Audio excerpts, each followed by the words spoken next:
in winter 2020, 2021, feels like the never-ending winter, the museum hosted its annual talk program. This year, like a lot of institutions, we've moved to a virtual offering, and we've pushed this out through our virtual museum initiative, which is lisbonmuseum.com/virtual museum. So we had individuals sign up through our web portal, and the talks were held through Zoom and YouTube, although the former was dropped due to some technical problems, and really YouTube kind of offers up a much smoother experience for the user. We did have some funding from Good Relations, and that allowed us to employ an AV tech to help us push out some HD video. So in all, if I can move to the next slide, hopefully that should switch. Ooh. For some reason, there we go. So in all, we had about 1,100 signups across the 6 talks from October to January. And as you can see from the map there, we reached every council area in Northern Ireland, people in Lisburn, Belfast, and throughout the province, also in the south from Kilkenny to Dublin. And then beyond these islands, went to New Jersey, Oregon, Munich in Germany, Canada. So there's a huge appetite for local history, which was great. You can see maybe on the side of the screen there, I hope it's not obscured, that in terms of learning, not everyone had been to the museum before, We find it's interesting that most would attend, or in fact, everyone would attend a virtual talk again. So I think it shows the potential for using digital to engage audiences beyond our normal hinterlands. In terms of the program, it's the poster for it. This year, the talks program reflected on the museum's exhibition program, which is largely based around the Swansea riots of August 1920 and the centenary of the burning of Lisburn. It also looked towards the centenary of Northern Ireland and the partition of Ireland. When Peter approached us about being involved in the thing today, I sort of struggled to think of resources, and then it hit me. It was obvious. Some of the talks and the themes that we offered through our talks program were really pertinent to anyone who's looking at this 1920, 1921 period. We had approached the speakers and asked them to talk about particular themes or topics that we thought would be of interest to our audience, but actually focus on some of the unknowns about the 1920-22 period. For example, communal violence, loyalist violence, the impact of the War of the Independence on the North. These things we feel aren't that well understood, and we wanted to bring that to our audience. Some of our talks dealt with new and exciting research. If I can move to the next slide. Yeah, in the top left there, we have Dr. Christopher McGill, who spoke on the East Ulster riots and the formation of the Special Constabulary. So Chris's work on the East Ulster riots of 1920 looked at episodic rioting in Lisburn, Dromore, Newtownards, Banbridge, and Belfast. And Chris's work is interesting in that he tries to understand the motivations behind loyalist violence, which is much poorly understood in the record of the Irish Revolution.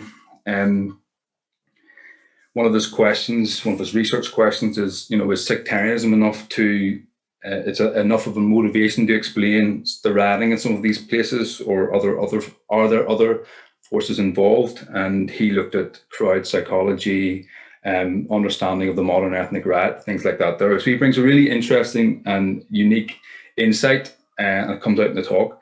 He also looked at the formation of the Ulster Special Constabulary, and we've just passed the centenary of the formation of the Ulster Special Constabulary.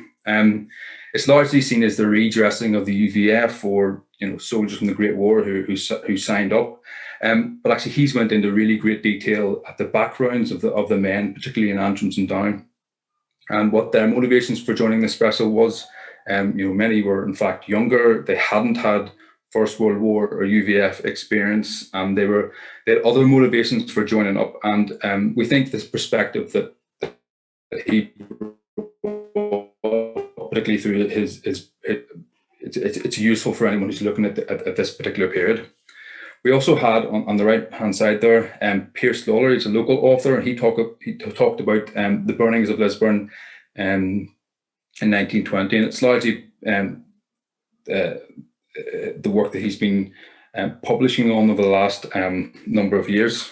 He has his own particular takes on the rats and the motivations, and in keeping with some of the principles of remembering, it's important that we recognize different perceptions and interpretations. So he brings a really valuable particular insight into the rats. So we thought it was really important to have him there talking about his work and what happened in Lisburn.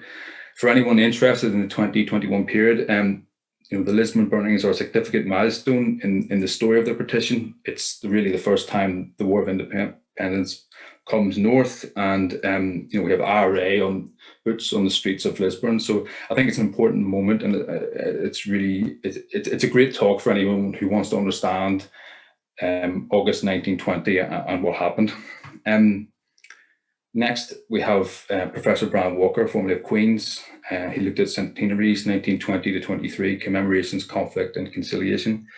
And for anyone exploring the centenary, I'd really encourage you to look at Brian's talk. It's wide-ranging. He examines commemorative events in Ireland from 1798 rebellion through to the First World War. And he then looks specifically at the centenary of Northern Ireland. And he draws on his career, a lifetime writing about these things to offer up a framework for ethical remembering, respecting difference, remembering victims on all sides, et cetera, et cetera. And he also brings a really interesting international perspective on partition. He also offers up some optimism for 2021. I know that's missing at times, so he's actually quite optimistic about the forthcoming centenary and efforts to mark or commemorate it. Next, we had Dr. Cormac Moore, who spoke in January. So he started the centenary year by looking at the day effects of partition, or how the border affected different aspects of life, from sport to politics, law, agriculture to education. And really, to Cormac's great credit, he's offered up a new way of thinking about the history of the border and the differential impact of partition. Some of the feedback we got was that people thought that once the border was drawn, that was it, that was the line. Well, actually, Cormac's work really brings out the fact that it was a very messy separation rather than a quick divorce. So his talk really brings some great insights. Finally, one of the highlights, really my personal highlight, was a talk with Dr. Alan Parkinson, Northern Troubles, 1920 to 22. So Alan's the author of 2004, Belfast's Unholy War, and he examined in minute detail, real detail, the violence in East Ulster, particularly Belfast, that surrounded the birth of Northern Ireland, from the shipyard expulsions to what happened in Lisburn, to the McMahon murders of, say, 1922. I think it's easy for, we've had a century since the foundation of Northern Ireland. It's easy that things can be sanitized almost. It's easy to forget the violence that really surrounded the North in the 1920 to 22 period. It was ferocious. There was almost 500 people killed. The sectarian geography of Belfast is still impacted by what happened during those times. And I think that Alan's talk provides particular insight into that. And I'd really recommend anybody who wants to learn more about the difficult birth of Northern Ireland, which I think is actually the title of his new book. Finally, we invited Dr. Patricia Marsh to speak on the doctors that are being run off their feet, Spanish flu in Lisburn. One, because we're in the middle of a pandemic, so let's look back at the last pandemic. But also because I think it's important that 100 years ago, the constitutional question was very important, but it wasn't everything. There were other things going on, and